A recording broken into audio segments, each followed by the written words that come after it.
E aí pessoal, tudo bom? Olha só, qual que é a sequência de brocas para preparo de lentes de contato dental?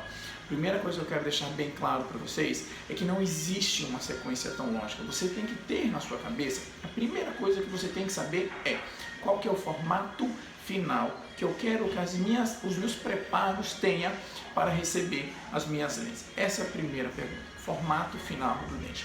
Dependendo do formato que você queira que seu dente tenha, a partir daí você vai estar selecionando as suas pontas. E números, Gustavo, e referências. Poxa, depende muito de cada marca, cada fabricante. Tem seus números, tem suas marcas, cada um, ou boa parte deles, utilizam referências específicas, 10, 11, cada um. Então a primeira coisa que você tem que saber é o seguinte, mesmo porque depois você pega as brocas que você abre, que você coloca lá no broqueiro, não vai ter mais os números lá. Então não adianta querer ficar decorando números. Você tem que olhar ele, a ponta, se é cilíndrico, se é cônico, se é esférico, e a partir do design ou do desenho final que você quer que seu preparo tenha, você vai estar escolhendo ela. Mas vamos lá, vamos fazer de conta que a gente vai ter ou pré-definir uma sequência de brocas para preparo de lente de contato dental. Primeira broca que Gustavo eu utilizo, broca roda ou 3 rodas. A gente está fazendo preparo para lentes de contato. Então, se eu estou fazendo preparo para lente de contato dental, a gente tem que lembrar que eu tenho que ter pelo menos 0,3 milímetros. Então, a gente tem que escolher uma roda, 3 rodas, que tenha 0,3 de milímetro de profundidade. Beleza? Então, a gente tem uma ponta arredondada ou a gente tem uma pontinha reta da roda. Eu prefiro uma pontinha mais arredondada. Então, todas as vezes que a gente for fazer, você tem que lembrar que o dente ele tem 3 curvaturas. Ele tem o seu terço cervical, ele tem o seu terço médio e ele tem o seu terço incisal. Então, na hora do preparo, você também tem que respeitar essas 3 inclinações. Lembrando também que da mesma forma que de cervical para incisal, de mesial para distal, o seu dente também tem uma curvatura. Então, você também tem que respeitar essa curvatura. Segunda broca que eu utilizo, cilíndrica de 1 milímetro na incisal. Gustavo, eu coloquei no broqueiro. Como é que eu faço para saber se a broca tem 1 milímetro ou não? Especímetro. Eu também não sei.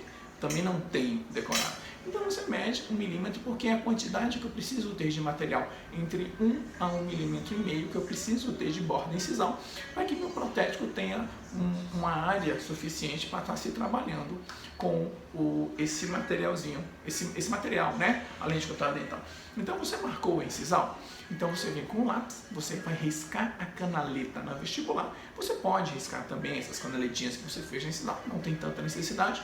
E aí você pode pegar, se você tiver resina bisacrílica, você pode pegar um disco Soflex e você pode desgastar a incisal com a cilíndrica, a mesma cilíndrica que você utilizou para marcar, você vai tirar. Eu gosto muito de utilizar, vou falar o número de uma broca aqui, ó, 2133F, esse aqui é da DH Pro, tá? Ela tem 1 milímetro, ou quase 1 milímetro na verdade. E aí eu removo toda essa resina bisacrílica na vestibular, lembrando sempre de acompanhar toda de mesial para distal e de cervical para incisal, tá bom? Então você remove todo, fazendo uma adequação.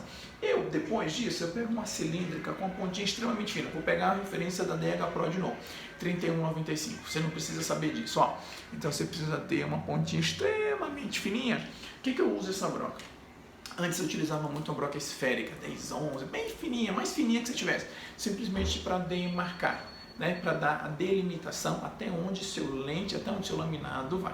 Hoje eu utilizo essas cônicas com pontinha extremamente fininha, eu simplesmente risco, eu delimito, seja na cervical como nas proximais. Acabou. O teu preparo está pronto. Aí a gente vai para a parte do polimento, do acabamento. Se utilizava muito essas brocas arcansas, ou mais chofu, né, que a gente tem umas brocas que a gente chama de chofu, na verdade são pontas arcansas, mas hoje em dia a gente não preconiza tanto ela, porque quando você está utilizando ela, às vezes, né, elas soltam, depositam o material na dentina, então tem alguns estudos que falam que não é tão interessante que você use ela.